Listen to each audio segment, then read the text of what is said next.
Case of the Gilded Fly by Edmund Crispin. Chapter 1. Prologue in Railway Trains. To the unwary traveller, Didcot signifies the imminence of arrival at Oxford. To the more experienced, another half-hour at least of frustration. And travellers, in general, are divided into these two classes.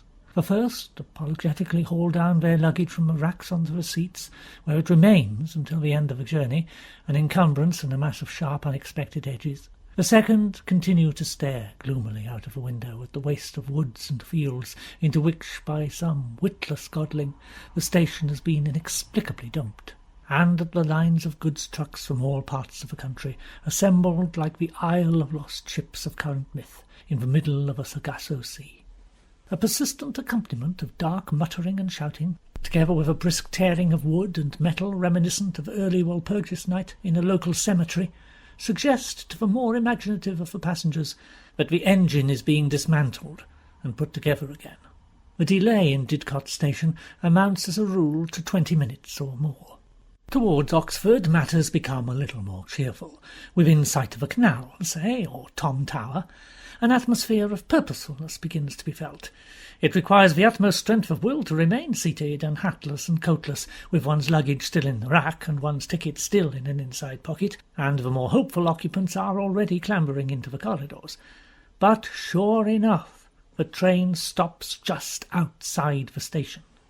The monolithic apparitions of gasworks on one side, a cemetery on the other, by which the engine lingers with ghoulish insistence, emitting sporadic shrieks and groans of necrophilious delight. A sense of wild, itching frustration sets in. There is Oxford, there, a few yards away. There's the station, and here is the train, and passengers are not allowed to walk along the line, even if any of them had the initiative to do so. It is the whole torture of Tantalus in hell.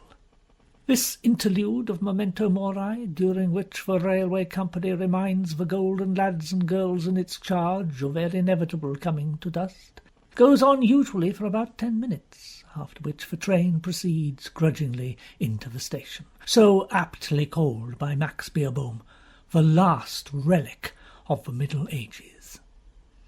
But if any traveller imagines that this is the end, he is mistaken.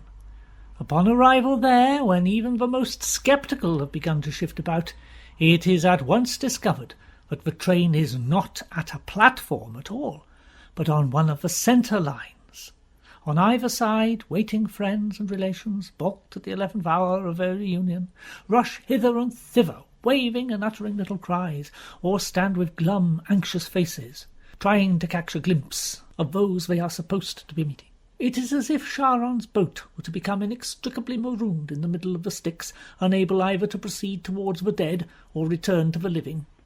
Meanwhile, internal shudderings of seismic magnitude occur, which throw the passengers and their luggage into impotent shouting heaps on the floors of the corridors. And in a few moments those on the station are surprised to see the train disappearing in the direction of Manchester, with a cloud of smoke and an evil smell. In due time it returns backwards, and, miraculously, the journey is over. The passengers surge self-consciously through the ticket barrier and disperse in search of taxis, which in wartime collect fares without regard of rank, age, or precedence, but according to some strictly adhered-to logic of their own.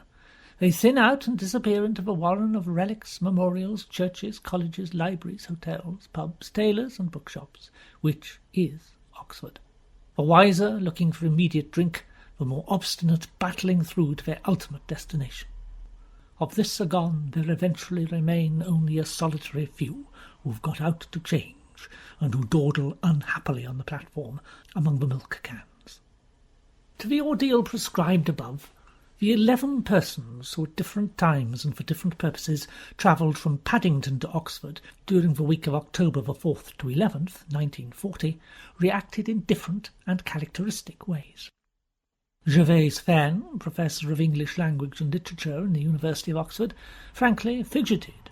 At no time a patient man, the delays drove him to distraction. He coughed and groaned and yawned, and shuffled his feet, and agitated his long, lanky body about in the corner where he sat. His cheerful, ruddy, clean-shaven face grew even ruddier than usual. His dark hair, sedulously plastered down with water, broke out into disaffected fragments towards the crown. In the circumstances, his normal overplus of energy, which led him to undertake all manner of commitments, and then gloomily to complain that he was overburdened with work and that nobody seemed to care, was simply a nuisance. And as his only distraction was one of his own books on the minor satirists of the 18th century, which he was conscientiously rereading in order to recall what were his opinions of these persons, he became, in the later stages of the journey, quite profoundly unhappy. He was returning to Oxford from one of those innumerable educational conferences which spring up like mushrooms to decide the future of this institution or that, and whose decisions, if any, are forgotten 2 days after they're over. And as the train proceeded on its snail-like way, he contemplated with mournful resignation the series of lectures he was to deliver on William Dunbar, and smoked a great many cigarettes, and wondered if he would be allowed to investigate another murder, supposing one occurred. Later he recalled this wish without satisfaction, since it was to be granted in that heavily ironic fashion which the gods appear to consider amusing. He travelled first class because he had always wanted to be able to do so, but at the moment even this gave him little pleasure. Occasional pangs of conscience afflicted him over this display of comparative affluence. He had, however, succeeded in giving it some moral justification by means of a shaky economic argument produced extempore for the benefit of one who had unwisely reproached him for his snobbishness. "My dear fellow," Gervase Fenn had replied, "the railway company has certain constant running costs. If those of us who can afford it didn't travel first, all the third-class fares would have to go up, to the benefit of nobody. Alter your economic system first, and then the problem will not arise." Later he referred this argument in some triumph to the professor of economics, where it was met to his chagrin with dubious stammerings. Now, as the train stopped at Culham, he lit a cigarette and threw aside his book. A crime. A really splendidly complicated crime. And he began inventing imaginary crimes and solving them with unbelievable rapidity. Sheila McGaw, the young woman who produced the plays at the Repertory Theatre in Oxford, travelled third class.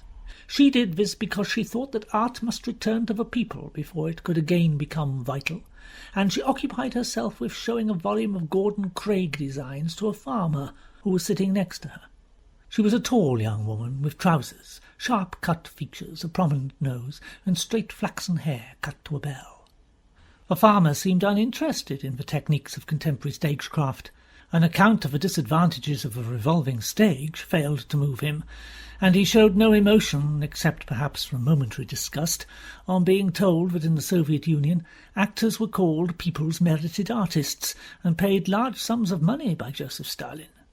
At the advent of Stanislavski, seeing no opportunity of flight, he came off the defensive and attempted an outflanking movement. He described the methods used in farming. He waxed enthusiastic over silage, the bulling of cows, bunt, smut, and other seed-borne diseases, chain harrows of an improved type, and similar subjects. He deplored with a wealth of detail the activities of the Ministry of Agriculture. This harangue lasted until the train finally got into Oxford, when he bade Sheila a warm farewell and went away feeling slightly surprised at his own eloquence. Sheila, who had been somewhat taken aback at this outburst, eventually managed to persuade herself, by a form of auto-hypnosis, that it had all been very interesting. However, it seemed likely, she reflected with regret, that a farming life bore little actual resemblance to Eugene O'Neill's Desire Under the Elms. Robert Warner and his Jewish mistress Rachel West travelled up together for the first performance of his new play Metromania at the Oxford Repertory Theatre. It had come as somewhat of a shock to his friends that a satirical dramatist as well known as Warner would have to put on a new play in the provinces, but there were one or two excellent reasons for it. In the first place, his last London production had, despite his reputation, not been a success, and the managements, assailed by a first-class theatrical slump as a result of a blitz, had become extremely wary. and in the second place it contained certain experimental elements which he was not entirely certain would come off. From all points of view, a tryout was indicated, and for reasons which I need not go into now, Oxford was chosen. Robert was to produce the play himself, with the company as it stood, but with Rachel, whose West End reputation was a more than adequate box-office draw, in one of the leads. The relationship between Robert and Rachel was an amiable and enduring one, and during the last year had become almost platonic. Moreover, it was backed by common interests and a genuine mutual esteem and sympathy. From Didcot onwards they sat in silence. Robert was in his late 30s, with rather coarse black hair, a rustic forelock drooping over his brow, heavy horn-rimmed spectacles shielding alert, intelligent eyes, tall, rather lanky, and dressed inconspicuously in a dark lounge suit. But there was a certain authority in his bearing, and an impression of severity, almost of asceticism, in his movements. He reacted to the dallyings of the railway company with practised self-control, only getting up once to go to the lavatory. Passing down the corridor, he caught a glimpse of Usiette and Helen Haskell, 2 or 3 compartments away, but passed hurriedly on without attempting to speak. He hoped they had not seen him. Returning, he told Rachel they were on the train. "I like Helen. She's a sweet child, and an extremely competent actress. Usiette I abominate." "Well, we can easily miss them when we get to Oxford. I thought you liked Usiette." "I do not like Usiette." "Well, you'll have to produce both of them on Tuesday anyway. I don't see that it makes much difference whether we join up with them now or not." "The later the better as far as I'm concerned. I could cheerfully murder that girl." Usiette Haskell was frankly bored, and, as was her habit, she made no secret of the fact. But whereas Fenn's impatience was a spontaneous, unself-conscious outburst, Usiette's was more in the nature of a display. To a considerable extent we are all of necessity preoccupied with ourselves, but with her the preoccupation was exclusive, and largely of a sexual nature into the bargain. She was still young, 25 or so, with full breasts and hips, a little crudely emphasized by the clothes she wore, and a head of magnificent and much cared-for red hair. There, however, at least as far as the majority of people were concerned, her claims to attractiveness ended. Her features, pretty enough in a conventional way, bore little hints of the character within. A trifle of selfishness, a trifle of conceit. Her conversation was intellectually pretentious and empty. Her attitude to the other sex was too outspokenly come hither to please more than a very few of them, and her attitude to her own malicious and spiteful. She was of that very large company of women who at an early age are sexually knowledgeable without being sexually experienced, and even now the adolescent outlook persisted. Within limits she was charitable, within limits even conscientious about her acting. But here again it was the opportunity of personal display which chiefly interested her. Her career after leaving dramatic school had been mainly in repertory, though a rapid affair with a London manager had at one time got her a lead in a West End show, which for one reason and another was not a very great success. So 2 years ago she had come to Oxford and remained there ever since, talking about her agent and the state of the London stage and the probability of her returning thither at any moment, and in general showing a condescension which was not only totally unjustified by the facts, but which also, not unnaturally, succeeded in infuriating everyone. Matters were not improved by a bewildering succession of affairs which alienated the other women in the company, caused a harassed and totally innocent undergraduate to be sent down, and left the men with that unsatisfied, "Oh, well, it's all experience, I suppose," feeling, which is generally the only discernible result of sexual promiscuity. She continued to be tolerated in the company because repertory companies, thanks to their special and frequently challenged methods of work and precedents, exist emotionally on a very complex and excitable plane, which the slightest commotion will upset, with the result that the more sensible members of the company refrained from any overt expression of dislike, being well aware that unless at least superficially friendly relations are maintained, the apple cart goes over once and for all. Hostile cliques are formed, and wholesale changes have to be made. Robert Warner Usiet had known about a year before the events with which we are concerned, and moreover known intimately, but as he was a man who demanded a great deal more than mere bodily stimulation from his affairs, the relationship had been brutally cut short. In the normal way, Usiet preferred to break off these things herself, and the fact that Robert wearied of her beyond endurance, and had anticipated her on this occasion, left her with a considerable dislike of him, and by a natural consequence a strong desire to capture him again. As she travelled, she brooded over his coming visit to the theatre, and wondered what could be done about it. In the meantime she concentrated her attention on a young captain in the artillery, who was sitting in the corner opposite, reading No Orchids for Miss Blandish, the splendid tale by James Hadley Chase. She tried a few words of conversation with him, but he was not to be drawn, and after a short time returned to his book with a charming but distant smile. Usiet sat back in her corner with unconcealed disgust. "Oh, hell!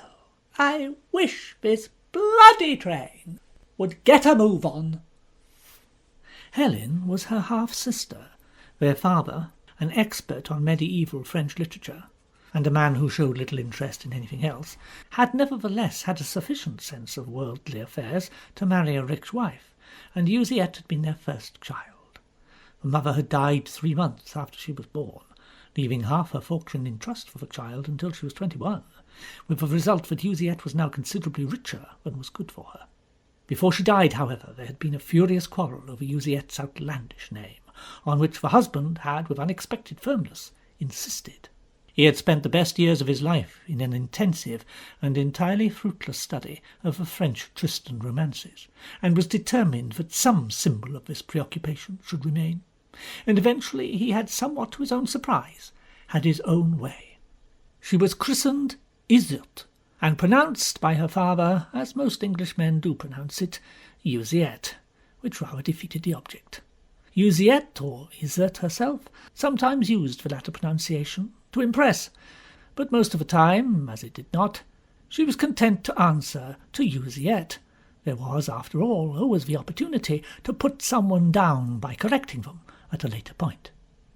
2 years later he married again, and 2 years later still Helen had been born, the second baptism causing his more sarcastic friends to suggest that if any further daughters appeared, they would be Nicolette, Heloise, Juliet, and Cressida. When Helen was still 3, however, both her parents had been killed in a railway accident, and she and Usiet were brought up by a distant and business-like cousin of her mother, who, when Usiet was 21, persuaded her, by what means heaven alone knows, since Usiet disliked Helen intensely, to sign a deed leaving the whole of her money, in event of her death, to her half-sister. The dislike was mutual. To begin with, Helen was different from Usiet in almost every way. She was short, blonde, slim, pretty, in a childish way which made her look much younger than she actually was, had big, candid blue eyes, and was entirely sincere. Although not particularly intellectual in her tastes, she was able to talk intelligently, and with an intellectual humility which was charming and flattering. She was prepared to flirt, but only when the process did not interfere with her work, which she regarded with justifiable, if slightly comic, seriousness. In fact, she was for her age an extremely clever actress, and though she had none of the hard intellectual brilliance of the shore actress, she was charming in quieter parts, and 2 years previously had made an astonishing and very well-deserved success as Juliet. Usiet was only too well aware of her sister's superiority in this respect, and the fact did nothing to create any additional cordiality between them. Helen had not spoken since the journey began. She was reading Cymbeline with a little frown of concentration, and was not sure that she was enjoying it very much. Occasionally, when the train halted for a particularly long time, she gave a little sigh and gazed out of a window, and then returned to her book. "A mortal mineral," she thought. "What on earth does that mean? And who is whose son? And why?" Sir Richard Freeman, Chief Constable of Oxford, was returning from a police conference at Scotland Yard. He sat back comfortably in the corner of his first-class compartment, his iron grey hair carefully brushed back, and a little light of battle in his eye. He was holding a copy of Fenn's Minor Satirists of the 18th century, and was in process of registering emphatic disagreement with the opinions of that expert on the work of Charles Churchill. On hearing this criticism later, Fenn was not impressed, since publicly at any rate he manifested nothing but a superb indifference for the subject. And in fact the relation between the two men was a peculiar one, Sir Richard's chief interest being English literature, and Fenn's police work. They would sit for hours expounding fantastic theories about each other's work, and developing a fine scorn for each other's competence. And where detective stories, of which Fenn was an avid reader, were concerned, they frequently nearly came to blows, since Fenn would insist, maliciously but with some truth, that they were the only form of literature which carried on the true tradition of the English novel, while Sir Richard poured out his fury on the ridiculous problems which they presented, and the even more ridiculous methods used in solving them. Their relationship was further complicated by the fact that Fenn had solved several cases in which the police had come to a dead end, while Sir Richard had published 3 books of literary criticism on Shakespeare, Blake, and Chaucer, which were regarded by the more enthusiastic weekly papers as entirely outmoding conventional academic criticism of the sort which Fenn produced. It was, however, the status of each as an amateur which accounted for their remarkable success. If they had ever changed places, as a mischievous old don in Fenn's college once suggested, Fenn would have found the routine police work as intolerable as Sir Richard the niggling niceties of textual criticism. There was a gracious and rather vague sweep about their hobbies, which ignored each other's tedious details. Their friendship was a long-standing one, and they enjoyed each other's company enormously. Sir Richard, absorbed in the author of the Rosciad, failed altogether to notice the erratic behaviour of the train. He alighted at Oxford with dignity, and acquired a porter and a taxi without difficulty. As he climbed in, Johnson's dictum on Churchill occurred to him. "A huge and fertile crab-tree," he murmured, to the great surprise of the driver. "A huge and fertile crab-tree.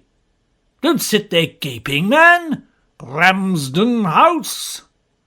The taxi swept away.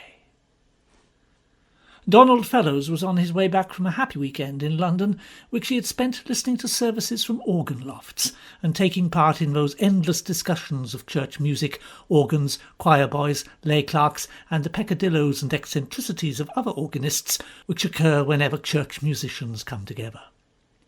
As the train moved out of Didcot, he closed his eyes thoughtfully and wondered whether it would be a good thing to alter the pointing of the Benedictus, and how long he would be able to go on making the end of a Te Deum pianissimo without someone complaining.